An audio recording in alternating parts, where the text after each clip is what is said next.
Dá para reverter a desigualdade social mundial? Ninguém questiona que a desigualdade social alcança proporções intoleráveis no mundo.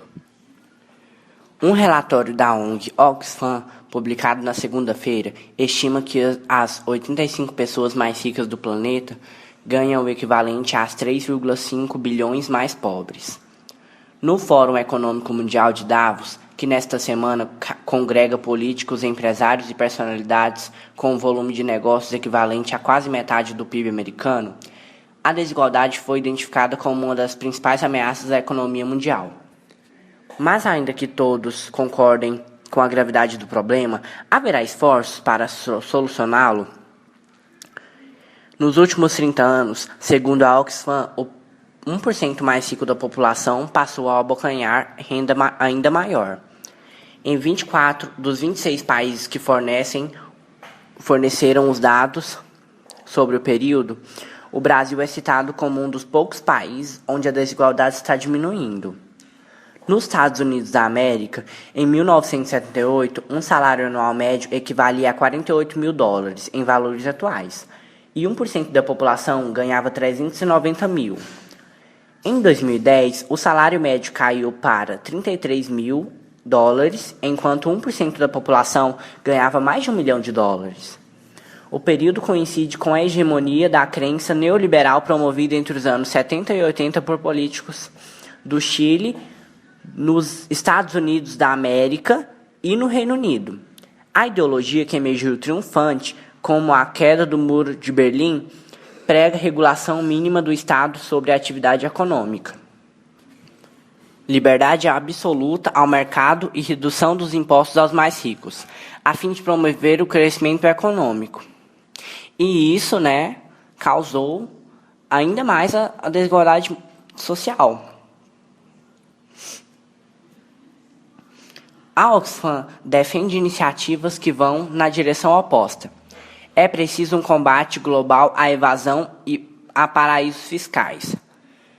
Um sistema de impostos progressivo, um salário digno, disse à BBC Mundo Ricardo Fuentes Nieva, chefe de pesquisas do órgão.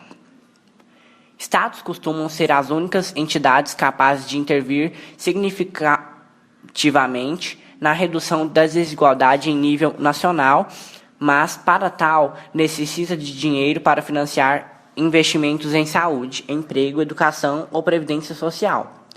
Distorções. Nas últimas décadas, a elite mundial contribuiu decisivamente para o desfinanciamento estatal. Segundo o Tax Policy Center dos Estados Unidos da América, desde a década de 1970, a carga de impostos caiu para os mais ricos em 29 dos 30 países nos quais há dados disponíveis.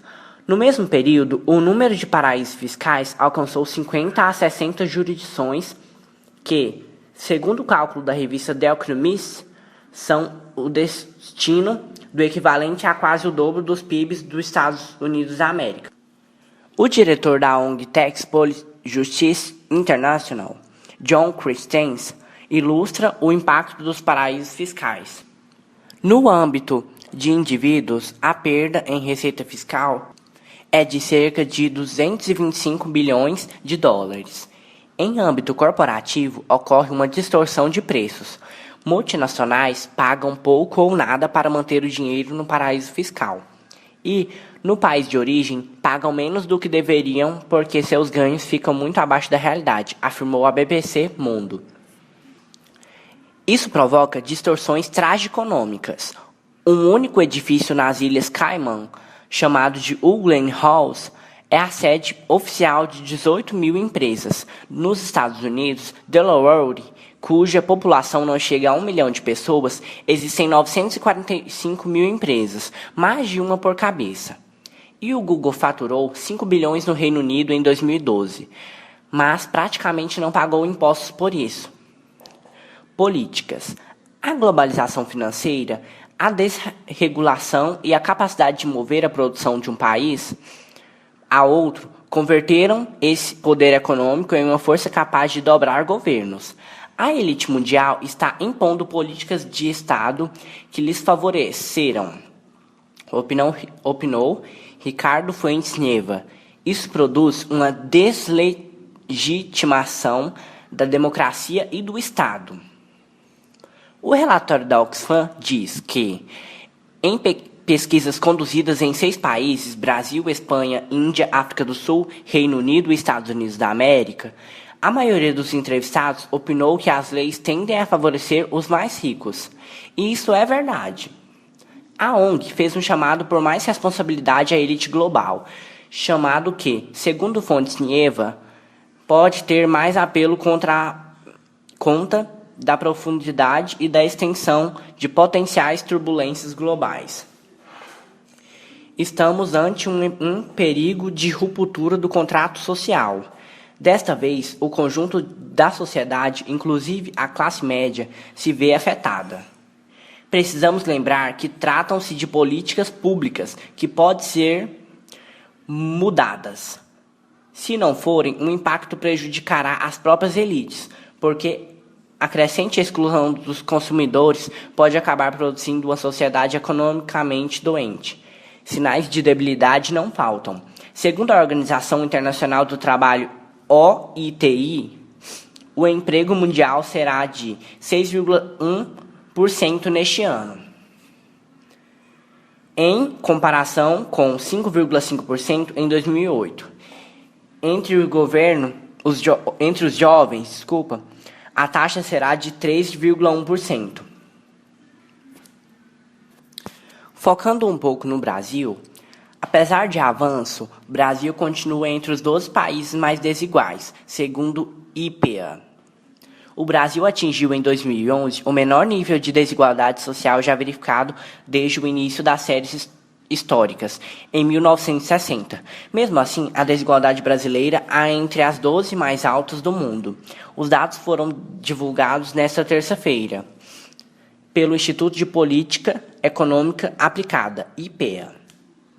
O estudo A Década Inclusiva, apresentado pelo presidente do IPEA, Marcelo Neri, usou dados da Pesquisa Nacional por Amostra de Domicílios, PNAD, do Instituto Brasileiro de Geografia e Estatística, IBGE. Então, de 2011 para cá, dá para ver uma mudança literal, porque em 2011 a desigualdade ainda era grande, e agora, em pleno 2014, está tendo essa onda de ostentações entre as pessoas, empresas e etc., querendo mostrar seus bens, o valor, e isso é uma coisa muito capitalista, mas mesmo assim, dentre esses fatores, o Brasil está diminuindo a sua desigualdade. E ele está em 7º lugar da desigualdade social em nível mundial. Este foi o nosso trabalho. Obrigado.